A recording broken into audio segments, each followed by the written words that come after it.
Did you know that smoking-related causes claim the lives of nearly 500,000 people throughout Canada and the United States every year? How can something that is self-inflicted and so easily preventable still taking the lives of so many this day and age? Hello, my name is Kenny Hickey, and today I will be talking to you about the numerous reasons as to why you should either quit smoking or never pick it up to begin with. While the number of smokers remains at somewhat of a standstill, and the knowledge of the harmful effects smoking has is only increasing, I just hope that my message to you will help in your decision to quit or provide you with enough information as to why you should never start.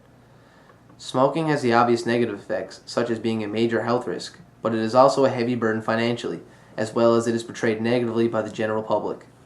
In saying this, why would somebody not only choose to harm themselves, but also pay for it?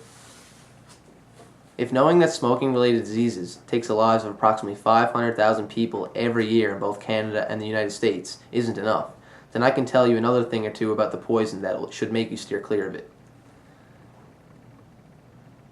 The smoke of a single cigarette contains nearly 5,000 chemicals, 69 of which cause cancer. Now think about it. How many people do you know, or even heard about, died of cancer? Well, I can tell you that 1 in 3 cancer deaths are a direct cause of smoking.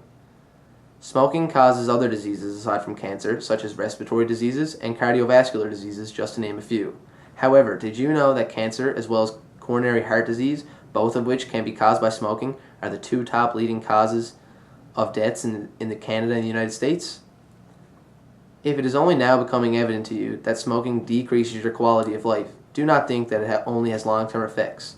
1 cigarette takes 14 minutes off of your life. That is time you will never get back. So in saying that, if you smoke on average a pack of cigarettes a day over a 20-year period, you will take nearly 4 years off of your life. Smoking also creates major potential risks for women, causing infertility or irregular menstrual cycles. Smoking can even result in miscarriages and stillbirths during pregnancy. Smoking poses too many risks for it to be a day-to-day activity, not to mention it is an extremely expensive habit. Think about it. The average smoker smokes a pack of cigarettes a day. So just do the math. If a pack of cigarettes costs $9, over the course of 1 year, you will have spent $3,285 on cigarettes. That's $65,700 over a 20-year period. Now, I don't know about you, but for me, I would much rather put that money toward a down payment on a house rather than paying to harm my own self. Not only does smoking cost individuals thousands, it costs the country billions in healthcare costs every year.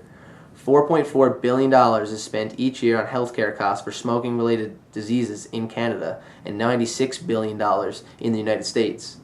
The amount of money cigarettes take in are only a fraction of what their effects cost society. From a business point of view, it doesn't seem very logical for your total cost to be greater than your revenue.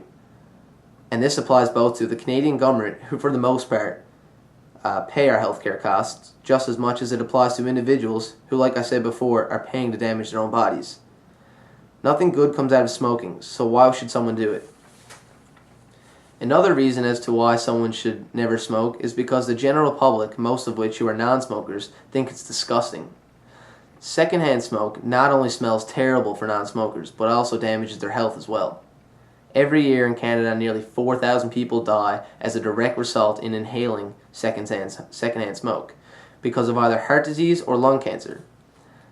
Not only does society see smokers as being disgusting and a potential health risk, but did you know most companies would much rather have non-smokers work for them than people who do smoke? Many companies allow their employees that do smoke to take their extra breaks because of their addiction, resulting in less productivity at the workplace. It should now be clear that the negatives associated with smoking heavily outweigh the positives, if any at all. The fact that many health issues are a direct result of smoking, as well as the costs associated with smoking, are ridiculously high, plus the fact that smokers are portrayed negatively by the general public, should be more than enough reasons as to why somebody should never smoke or quit if you have. Thank you for listening.